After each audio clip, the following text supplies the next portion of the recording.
The Europeans are melting down, not only with the heat, but also the president of the United States, because he did it again. Trump picked up the phone, he called the head of FIFA, and 48 hours later, a red card that should have ended a World Cup run for the United States of America just disappeared. It was wiped off of the map. The art of the deal.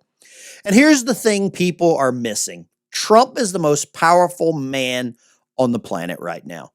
And FIFA needs the USA a lot more than the USA needs FIFA.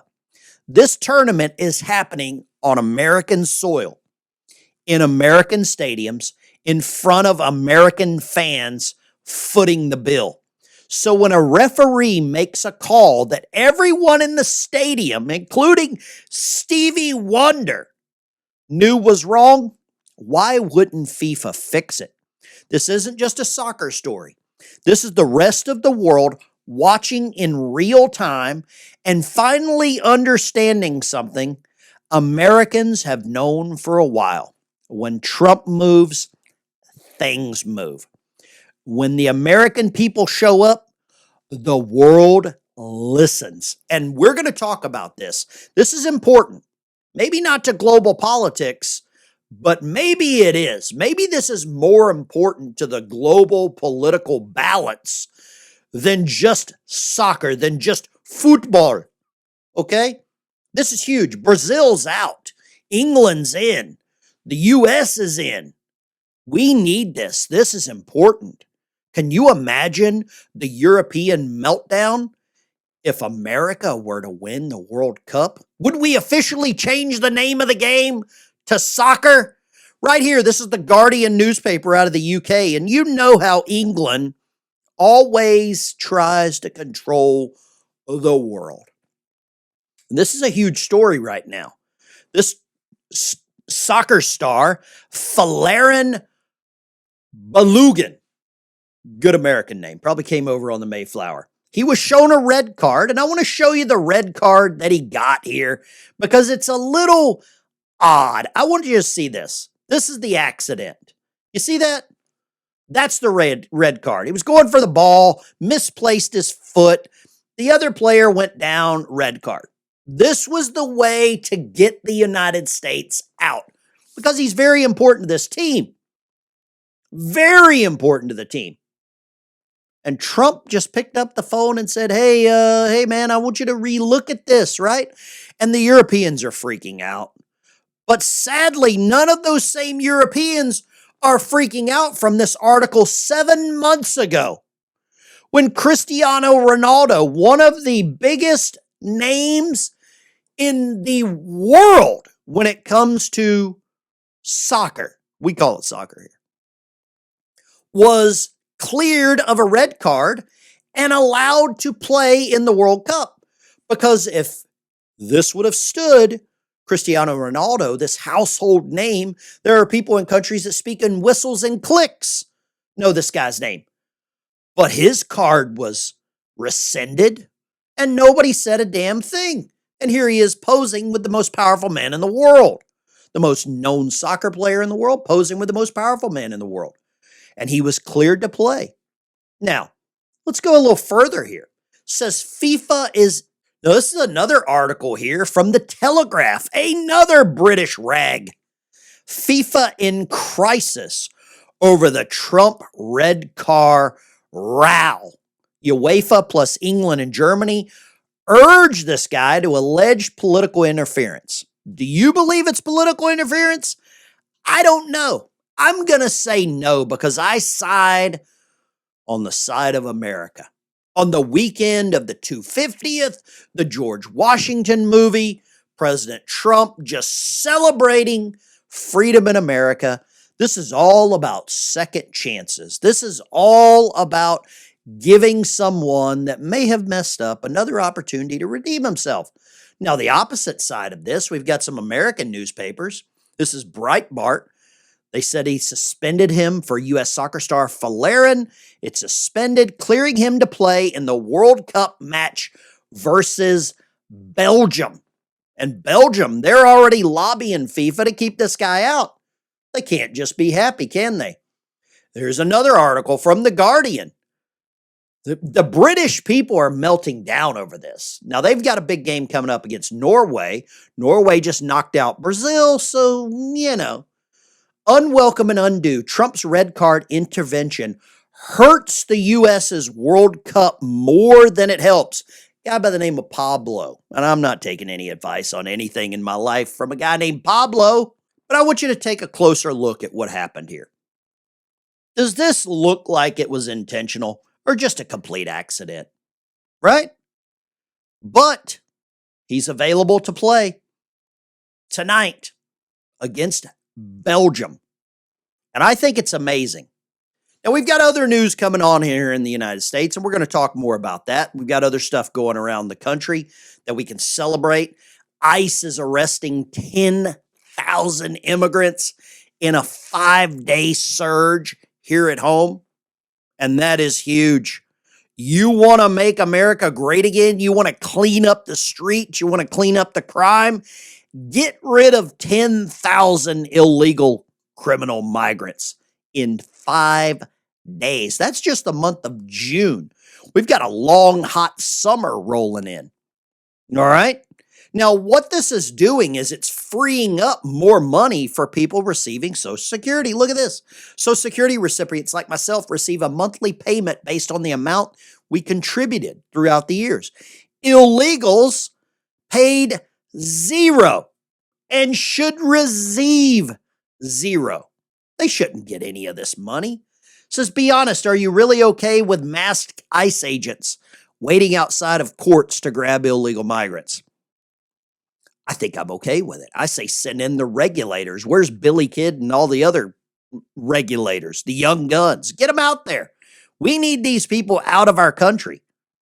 And I really am happy that that's what's happening. Now, the other big article that's occurring right now, the other big thing that's occurring over the weekend was a funeral for the Ayatollah Khomeini. And about 9 million people joined into this little soiree. And I'm sure there were some predator drones watching this, as they should have been. Now, at this funeral, not only were they celebrating his, great life of persecution and removal of his own people, and you know how he removed them, wink, wink, nudge, nudge. But now, I want to show you this. On July 6th, millions gathered in Tehran for the funeral procession. And this was an airstrike on February 28th that launched Operation Epic Fury. I want you to see the amount of people parading down this street. And it was not without some controversy, because at this funeral, they were throwing stones at an image of Donald Trump, and they were chanting, the DTA. We've got a little clip here from a guy by the name of Jackson Hinkle. He's a CNN correspondent that traveled to Iran to celebrate the life of the Ayatollah. And I really think this Jackson Hinkle rolling back in the United States should probably have some serious questions asked. Now, the President of the United States is due to roll into Turkey this week to discuss NATO, the intervention that NATO ignored, the amount of money the United States is giving to NATO compared to everyone else. And I think these are some real questions that need to be answered. Here we go. The casket of the Ayatollah and his family going through Tehran. Multiple family members.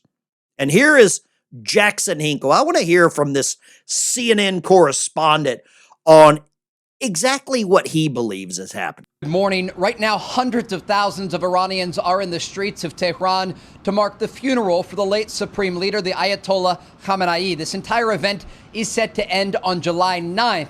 Amid the backdrop of these ongoing technical talks between the United States and Iran. Now, in Tehran, over the weekend, delegations from Saudi Arabia and Oman, many of the attendees chanted "Death to America" as they demonstrated, but there was no appearance from Iran's new Supreme Leader, Mojtaba Khamenei, with the So we've got hundreds of thousands of people in the streets of Tehran celebrating, mourning the passing of the Ayatollah, one of the most peaceful leaders in the world, most forgiving. But at the same time, they're chanting DTA, Death to America. They're throwing stones at images of the President of the United States. How are we supposed to expect these people to come to any peace deal? I don't see a peace deal happening. I know there's this memorandum of understanding in place right now.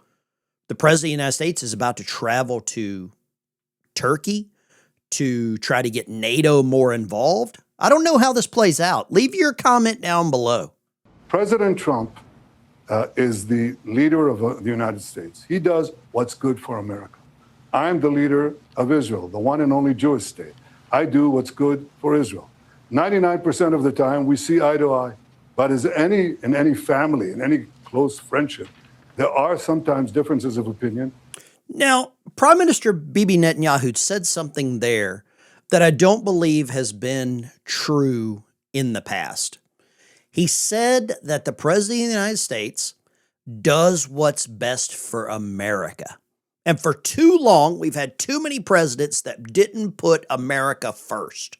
Now, Israel's probably our only ally right now, whether you like them or not. In the Middle East, it is a binary choice. The most peaceful religion of the Ayatollah or Israel. That's the binary choice there.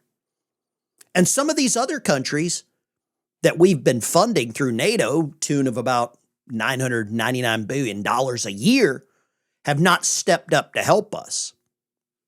Israel has an interest. Not only that, but a survival instinct for where they're at. They're surrounded by countries that, chant the good old DTA.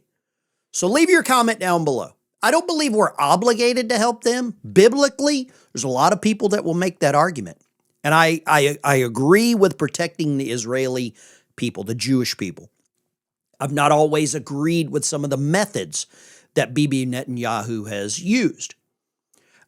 But I will say this, if the roles were reversed and that October attack would have happened in Texas, coming from Mexico, we would be hell for leather to end them. And that's exactly what he's trying to do there. So that's kind of where I stand there. And I am, people are going to say, you're a Zionist. Well, it's a binary choice. You're either Team Ayatollah or you're Team America. And right now I'm Team America. And anybody that's chanting DTA, I'm against. So that's my opinion on that whole situation. And I'd love to get yours. I read all the comments. Of Syed Ali Khamenei, which the U.S. and Israel bombed, a terroristic act of war criminality. As you can see around me, this is a residential area. This is not a posh, high-class area, anything of the sort. And you can see that the bombs, not just on the first day, but the second and third day when the U.S. continued to strike this location, they took... So he just called the United States war criminals for removing one of probably the most dangerous criminals in the world since we're going back to World War II, the guy with the little mustache, Mussolini, those type of people. We got another image rolling in here of the former president, Ahmadinejad, and he attended the funeral. I think the United States may have very well missed a great opportunity to remove the world of a lot of problems. So they chant death to America at a funeral that's going on for the better part of 4 days. You just heard there's no sign of the current Ayatollah. He's out of view, nobody's really got proof of life of this guy. We don't know if he's alive. And I'm not sure if he is or not. But when you're chanting death to America, when you're calling for the elimination of the President of the United States, while you're celebrating the life and times and achievements of this guy, does it tell you Iran really wants a peace deal? Is there anyone that believes Iran is truly seeking peace? Because it damn sure doesn't feel like it. What do you think about that? I think it's Netanyahu said something there that resonates with me. The President of the United States does what's best for America. And for so long, we've had presidents serving in the White House that did what was best for everyone else. Prime Minister of Israel, Benjamin Netanyahu, is doing what's best for them. Do we want to get involved? Unfortunately, we are involved, much further than probably many of you would want. But they're the only ally that we currently have right now. I don't believe England, I don't believe Germany, France, Italy. None of these NATO countries are our real ally. So whether we agree with some of the things that Netanyahu does, the Middle East is a binary choice. It is the mostly peaceful religion of the Ayatollah, or it is Israel. And Israel is a small country.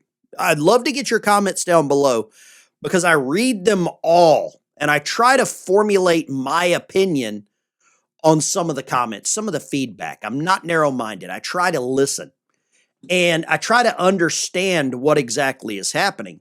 Now I'm going to show you what's really happening. I'm going to show you what's really happening there. This is at the funeral in Tehran, and they have signs that are being displayed with, some faces you'll recognize: Ben Shapiro, Laura Loomer, Miriam Adelson, Lindsey Graham, and President Trump. Look at this. This is a very, very, very peaceful funeral. We have some targets here for you. Do you have proof? You see that? See the signs of Trump? Does this bring back a Butler, Pennsylvania situation? Oh, Laura this Loomer. one.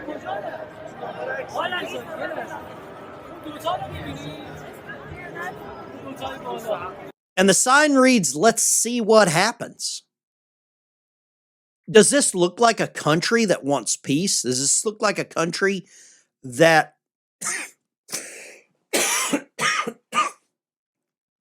does this look like a country that the peace deal is working?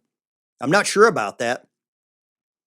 Now, Donald Trump was back on the stump, and he's urging Senate Republicans to end the filibuster right here at home. We've got so many things going on across the globe, and right now, the priority for the president after this 250th celebration is to get rid of the filibuster and to pass the Save America Act so that we only have Americans voting in American elections. Mike Lee, senator out of Utah, reposted Trump's True Social post. There's nothing Americans can't do except get voter ID. Proof of citizenship, or more importantly of all, terminate the filibuster. The people traveling here to the United States to go to the World Cup have to show ID to get into the games, to buy the tickets, to travel to the country. They're all doing it legally. It says Democrats will do immediately upon gaining office, terminate the filibuster. They want to add 2 more states, probably Haiti, Dominican Republic, 4 more senators, 8 more congressmen, 20 electoral votes. It will be responsible. It says it will be impossible for a Republican to ever be elected again. I don't want to be the last Republican president. Get smart Republicans. If you don't, you won't be in office for long. Trump's threatening Republicans, these useless Republicans, that he's not going to endorse him. And Trump's the kingmaker right now. It's sad that these rhinos don't understand that, but there's no more excuses. The game is over. And you had Speaker Mike Johnson over the weekend. He is not my favorite. The president touched on something. He touched on this idea of the return of communism. And I know that you've talked about this too. Democrats are having to grapple with who's calling the shots in their party, as these Democratic Socialist members are having great success. But Steve Bannon said some interesting things to Politico this week that neither Republicans nor Democrats really fully grasp what they're dealing with here. He says this: if you're playing the old politics of tax cuts and wars everywhere and doing the bidding of Israel, his words, let me be blunt, you're finished. I just keep telling people it's a flashing red light, and the Senate Majority Leader John Thunes of the world and House Speaker Mike Johnson better understand that the old politics are gone. Your response? Well, Steve needs to see what we've been saying. I've been saying this for years and on the campaign trail for over a year and a half. And since Mamdani got elected in New York, I've been out on the campaign trail country-wide, across coast to coast, every swing district, the blue states, red states, saying the same thing. There are many Mamdanis popping up, running for Congress around the country, and you better be very serious about this. This is a There's a lot of Mamdanis popping up. You're exactly right, Mike. I don't agree with you on a lot of things. I don't agree with your ineptitude that you've not really done anything to push for the SABE Act. But there are a lot of Democrat socialists just showing up all around the country. Sadly, part of that problem is because people like Mike Johnson, people like John Thune, Mitch McConnell, we don't know where he's at right now. It's because they have not cracked down on immigration. Mamdani should probably be denaturalized and deported. Some of these other criminal migrants that are in office, some of these other people that really don't work for the American people, Ilhan Omar, Rashida Tlaib, the rest of the squad, and these other clowns that they've elected in New York City. Mike, I'm going to lay some of the blame right at the foot of your office because you have done nothing. And the American people are starting to understand it. Now, China is back in the news. China conducted a rare test of a submarine-launched ballistic missile in the Pacific Ocean. Now, there's a lot of criticism. It says here, criticism from New Zealand and Australia for actions that they said threatened peace and stability. The problem with this is New Zealand and Australia will come begging for us to help them. Meanwhile, back in Iran, these clowns didn't do a damn thing to help us. I'd love to get your opinion on that because this could very well lead to some conflict in Taiwan. Now, this was a quick rundown for Monday, July the 6th, 2026. We're past the 250th celebration. Trump has major challenges coming to him over the next few months and into the next 3 years. The midterms are important because we know what's going to happen. If the Democrats take the House, take the Senate, they will immediately try to impeach this guy. Whether they succeed or not could be very well how you vote in the midterms. Thanks for watching. I'll see you in the next one, and I will be watching the World Cup tonight. Go USA, beat the Belgians. Take care. See you in the next one.